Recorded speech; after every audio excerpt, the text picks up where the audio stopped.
Caribbean सागर के बीच एक परिवार अपनी यॉट पर छुट्टियां मना रहा होता है। माँ जूलिया तैरने के लिए पानी में कूद जाती है। आराम करते समय उसे कुछ अजीब महसूस होता है, लेकिन क्योंकि आसपास कुछ दिखाई नहीं देता, वह सोचती है कि शायद उसका भ्रम होगा। कुछ सेकंड बाद वही अजीब एहसास फिर होता है।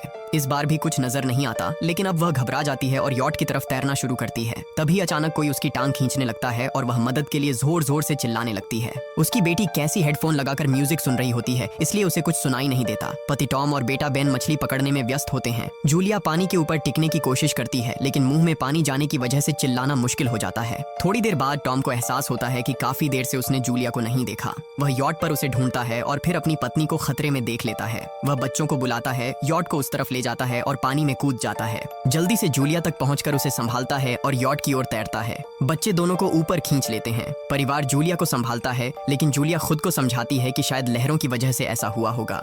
रात को सब मिलकर बेन का जन्मदिन मनाते हैं। कैसी को उसके बॉयफ्रेंड का कॉल आता है, तो वह लैपटॉप लेकर बाहर चली जाती है। वीडियो कॉल में उसका बॉयफ्रेंड दिखाता है कि शहर के ऊपर बड़े बड़े काले बादल छा गए हैं। कॉल ग्लिच होकर फ्रीज हो जाती है। कैसी यह बात परिवार को बताने आती है, लेकिन टॉम कहता है कि शायद जमीन से दूर होने की वजह से सिग्नल कमजोर है। तभी सबको एक आवाज सुनाई देती है। वे सब बाहर जाते हैं और देखते हैं कि व्हेल मछलियों का एक समूह गुजर रहा है। टॉम समझाता है कि व्हेल मछलियां हमेशा पृथ्वी के मैग्नेटिक फील्ड को फॉलो करती हैं, लेकिन जब तूफान आता है तो वे कंफ्यूज हो जाती हैं। अचानक यॉट जोर से हिलती है और बेन गिर जाता है। टॉम को चिंता होती है कि कहीं यॉट को नुकसान तो नहीं पहुंचा, इसलिए वह डाइव करके नीचे चेक करने चला जाता है। कुछ देर बाद वह सतह पर वापस आता है, लेकिन उसके कंधे पर एक बड़ा घाव होता है। जूलिया तुरंत उसका जख्म सीती है। टॉम बताता है कि पानी के अंदर उसे ऐसा लगा जैसे उसके पीछे कोई बहुत बड़ा जीव था, लेकिन जब उसने मुड़कर देखा तो प्रोपेलर से कट लग गया। वह कहता है कि जो भी चीज थी बहुत बड़ी थी। टॉम को यॉट पर काफी नुकसान दिखाई देता है, इसलिए उन्हें मदद बुलानी पड़ती है। जूलिया बार बार रेडियो पर कोशिश करती है। कैसी फोन पर सिग्नल ढूंढती है, लेकिन कुछ भी काम नहीं करता। तभी कैसी को एक अजीब सा जीव दिखाई देता है और वह चिल्ला उठती है, लेकिन वह तो बस बेन होता है जो मास्क पहनकर मजाक कर रहा होता है। कुछ देर बाद यॉट पूरी तरह बंद हो जाती है और समुद्र के बीच में फंस जाती है। जूलिया रेडियो में एक आवाज सुनती है, लेकिन आवाज इतनी खराब होती है कि उसे कुछ समझ नहीं आता।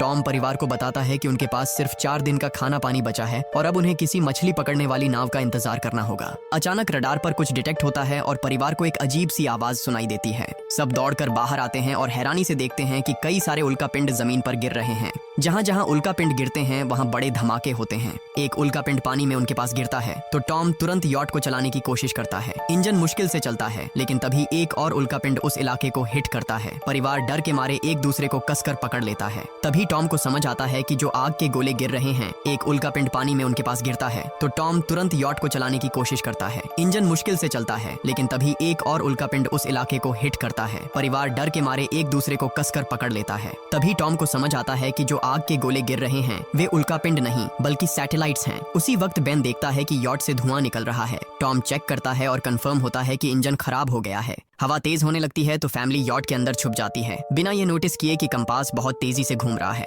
यॉट जोर जोर से हिलने लगती है। बेन फिर से गिर जाता है और इस बार उसे चोट भी लग जाती है। लहरें तेजी से यॉट से टकरा रही होती हैं। टॉम स्ट्रगल करके बाहर जाता है और लाइफ जैकेट्स लेकर आता है। तभी पावर चली जाती है। टॉम तुरंत पावर बॉक्स का बटन प्रेस करता है और लाइट वापस आ जाती है। उस वक्त बेन नोटिस करता है कि जूलिया की नाक से खून बह रहा है। जूलिया को चक्कर आने लगते हैं, जबकि कैसी सिंक पर जाकर उल्टी कर देती है। टॉम रेडियो ट्राई करता रहता है पर सिग्नल नहीं मिलता। अचानक एक तेज हाई पिच्ड नॉइज आती है और हवा और भी स्ट्रांग हो जाती है। जूलिया दरवाजे बंद करने की कोशिश करती है, पर एक हैच खुल जाता है और हवा खिड़कियां तोड़ने लगती है। टॉम एक फ्लेयर जलाता है और थोड़ी देर बाद अंधेरा छा जाता है।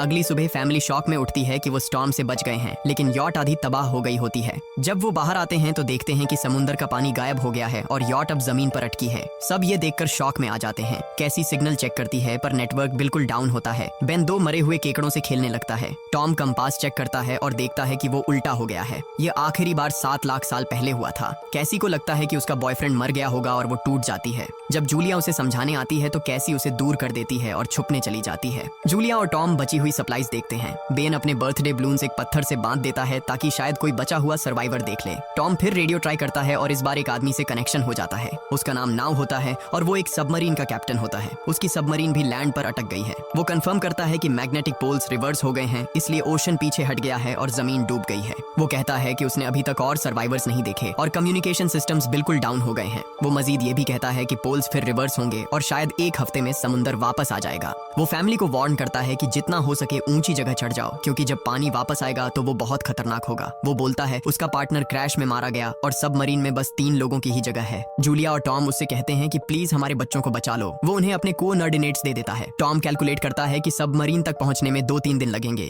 वो फैमिली से कहता है आज रात अच्छे से आराम कर लो, कल सुबह हम निकलेंगे। अगली सुबह फैमिली सामान पैक कर रही होती है, तभी टॉम को पास में कुछ हिलता हुआ दिखता है। वो एक लंगड़ा आदमी होता है जिसके हाथ में हार्पून होती है और साथ में एक कुत्ता लगातार भौंक रहा होता है। टॉम उसके पास जाता है और उसे पानी की बोतल देता है, लेकिन वो आदमी कुछ ऐसी भाषा में बोलता है जो टॉम समझ नहीं पाता। पानी पीने के बाद वो अजनबी अचानक टॉम के सिर पर बोतल मारता है और चेहरे पर जोर का लात मार देता है। जूलिया डर के मारे भागती है, लेकिन तब तक देर हो चुकी होती है। वो आदमी टॉम के पेट में हार्पून घुसा चुका होता है। टॉम कुछ पल तक तड़पता है और फिर वो उसकी गर्दन भी काट देता है। फिर वो आदमी जूलिया के पीछे भागता है और उस पर हार्पून फेंकता है, जिससे उसके कंधे में चोट लग जाती है। जूलिया दर्द सहते हुए यॉट के अंदर भागती है और बच्चों को बोलती है कि छुप जाओ। वो दरवाजा लॉक कर देती है। कैसी और बेन सोफे के अंदर घुस जाते हैं। जूलिया उन्हें फ्लेयर गन पकड़ाती है और खुद एक चाकू लेकर बाथरूम में छुप जाती है।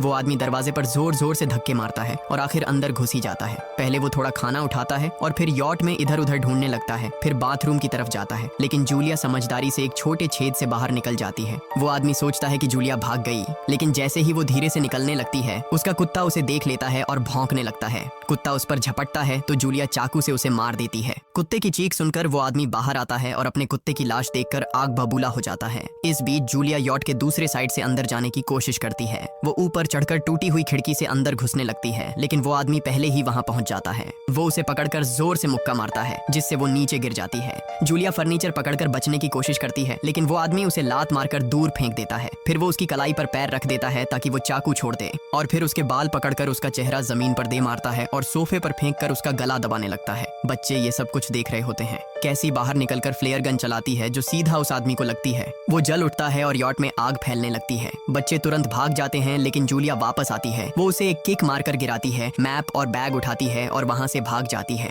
बेन और कैसी अपने पापा के पास जाकर रोने लगते हैं। जूलिया भी उनके साथ बैठ जाती है और तीनों मिलकर आंसुओं के साथ टॉम को आखिरी अलविदा कहते हैं। तभी वो डरावना आदमी फिर यॉट से बाहर निकल आता है तो फैमिली फिर से भागने लगती है। कुछ ही देर में यॉट एक बड़े धमाके के साथ उड़ जाती है। थोड़ी दूर चलने के बाद वो लोग एक छोटे से झरने के पास रुकते हैं ताकि थोड़ा आराम कर सकें। कैसी सोचती है कि शायद वो पागल आदमी उनके पास गुब्बारे देखकर आया था। ये सुनकर बेन खुद को कसूरवार मानने लगता है। जूलिया उसे समझाती है कि इसमें उसकी कोई गलती नहीं थी और सबको आगे बढ़ने को कहती है, क्योंकि वो आदमी अभी भी उनके पीछे है। रास्ते में एक छोटे तालाब के पास बेन एक मरी हुई हैमरहेड शार्क देखकर हैरान रह जाता है। तभी जूलिया नोटिस करती है कि वो आदमी फिर उनके करीब पहुंचने वाला है। सब लोग दौड़ पड़ते हैं और एक रेत के टीले से नीचे गिर जाते हैं, जहां उन्हें जहरीला कचरा दिखाई देता है। फैमिली सावधानी से उसे पार करती है और लगता है कि उन्होंने उस आदमी से पीछा छुड़ा लिया है। चलते चलते उन्हें बड़े बड़े मरे हुए सी एनिमल्स और समुंदर के नीचे जमा हुआ सारा प्लास्टिक दिखने लगता है। बेन धीरे धीरे चलने लगता है तो जूलिया समझ जाती है कि वो डिहाइड्रेशन के करीब है। वो सबको रुकने को कहती है। जब वो पानी की बोतल देखती है तो उसे झटका लगता है। बोतल में पानी लगभग खत्म हो चुका होता है। कैसी को एहसास होता है कि शायद उसने बोतल ठीक से बंद नहीं की थी। जूलिया गुस्से में चिल्लाती है कि उसकी लापरवाही की वजह से पानी खत्म हो गया। कैसी जवाब देती है, क्या फर्क पड़ता है, वैसे भी हम बचने वाले नहीं हैं। दोनों के बीच लंबी बहस होती है, फिर भी फैमिली आगे चलती रहती है। कुछ देर बाद उन्हें एक क्रैश हुआ प्लेन मिलता है। अंदर कुछ हिलता डुलता देख सब डर जाते हैं, लेकिन वो सिर्फ कुछ पक्षी होते हैं। फैमिली तय करती है कि रात यहीं प्लेन के अंदर गुजारेंगे। वो थोड़ा सा स्नैक शेयर करते हैं और जूलिया को टॉम की जैकेट में एक फैमिली फोटो मिलती है, जिसे देखकर उसका दिल टूट जाता है। कैसी पूछती है, मॉम आप और डैड की लव स्टोरी क्या थी? जूलिया मुस्कुराकर बताती है, टॉम हॉस्पिटल में मेरा पेशेंट था। फिर एक दिन उसने फूल और एक प्यारी सी कविता देकर अपना प्यार जताया था। रात के बीच में कैसी प्लेन से बाहर जाती है। तभी वो डरावना आदमी उसे पीछे से पकड़ने की कोशिश करता है, लेकिन जूलिया अचानक पीछे से उस पर टूट पड़ती है और बार बार चाकू से वार करके उसे मार देती है। कैसी अपनी माँ को गले लगाकर शांत करती है। अगली सुबह उस आदमी की लाश पर कीड़े गुंड पड़े होते हैं।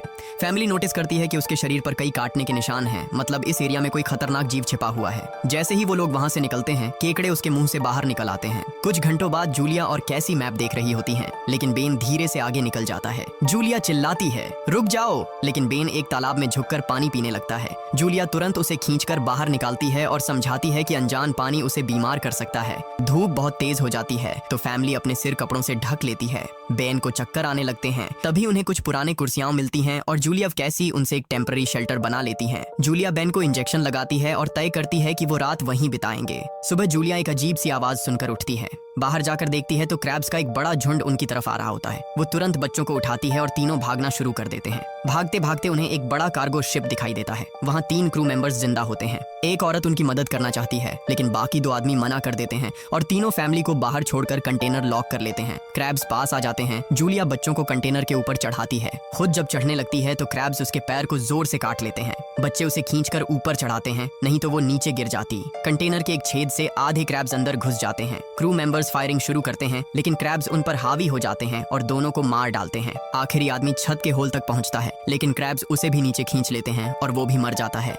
जूलिया अपने जख्म पर पट्टी बांधती है और बेहोश हो जाती है। कुछ देर बाद जब वो उठती है तो खुद को रेत के तूफान के बीच अकेली पाती है। वो घबराकर बच्चों को ढूंढने लगती है। एक मरी हुई औरत का हथियार उठाती है और जोर जोर से चिल्लाती है। कैसी उसकी आवाज सुनकर लौट आती है और बताती है कि वो और बेन मदद ढूंढने गए थे लेकिन कोई नहीं मिला। फिर दोनों बेन से मिलते हैं जिसे एक खुला कंटेनर मिलता है जहां वो तूफान खत्म होने तक रुक सकते हैं। जूलिया टॉम का लाइटर निकालती है और अपने जख्म को जलाकर बंद करती है जो बेहद दर्दनाक होता है। तूफान थमने के बाद उन्हें एक और कंटेनर मिलता है जिसमें बहुत सारी पानी की बोतलें होती हैं। बॉडीज चेक करते वक्त उन्हें एक रेडियो और एक गन भी मिलती है। जूलिया नाव से संपर्क करती है और बताती है कि मैप खो गया है। इस पर नाव बताता है कि उन पर आर्थ्रोपॉड्स ने हमला किया था, वो अबिस के जीव हैं जो ऑक्सीजन की वजह से पूरी तरह पागल हो चुके हैं। अब नाव फैमिली को जल्दी करने को बोलता है क्योंकि उसके इंस्ट्रूमेंट्स ने कैलकुलेट किया है कि समुद्र उम्मीद से ज्यादा जल्दी वापस आएगा और उनके पास सिर्फ कुछ घंटे बचे हैं। वो एक फ्लेयर शूट करता है और फैमिली उस दिशा में चलना शुरू करती है। लंबी वॉक के बाद फैमिली को एक टूटा हुआ टॉयलेट मिलता है जिसमें बेन पेशाब करता है। अब वो लोग आखिरकार सबमरीन को पास ही देख लेते हैं लेकिन वहां पहुंचने के लिए उन्हें एक बड़ा चट्टानी रास्ता पार करना होगा। जैसे ही वो रास्ते से गुजरते हैं दीवारें हिलने लगती हैं और पत्थर गिरने लगते हैं जिससे एक भयानक रॉक स्लाइड हो जाता है। जूलिया तुरंत अपने बच्चों को साइड में धक्का देती है और खुद भी पीछे हट जाती है ताकि कुचली न जाए। अब एक पत्थर की दीवार उनके बीच आ गई है। जूलिया बच्चों से कहती है कि वो बिना उसके आगे बढ़ जाए लेकिन कैसी मना करती है और जोर देती है कि उसकी माँ को चढ़ने की कोशिश करनी चाहिए। बहुत बहस होती है और चिल्लाने के बाद जूलिया वादा करती है कि वो बाद में अपने बच्चों को ढूंढ लेगी। मजबूर होकर कैसी अपने भाई को खींचकर आगे ले जाती है।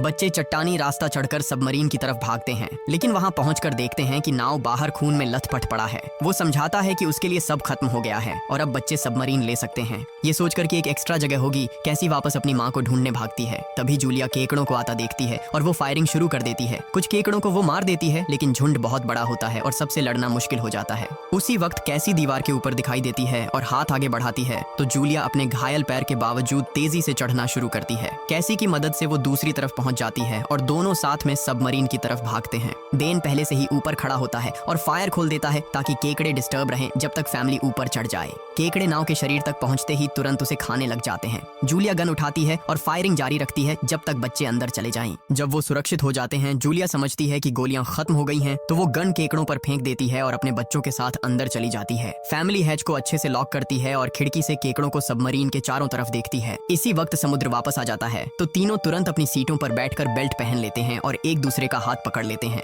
तेज लहरें सबमरीन को जोर जोर से इधर उधर फेंकना शुरू कर देती हैं जिससे जूलिया को पूरी जर्नी के विजन दिखने लगते हैं और कैसी उल्टी कर देती है। जल्दी ही वो हाई पिच आवाज वापस आती है और फैमिली बेहोश हो जाती है। कुछ देर बाद जूलिया और बच्चे होश में आते हैं और खुद को जिंदा देखकर खुश होते हैं। वो हैच अनलॉक करके बाहर निकलते हैं और देखते हैं कि लहरों ने सबमरीन को एक तबाह शहर में गिरा दिया है। यानी अब जिंदा रहने और नया जीवन शुरू करने की उम्मीद है। और यहीं पर फिल्म खत्म होती है। चैनल को सब्सक्राइब करना न भूलें।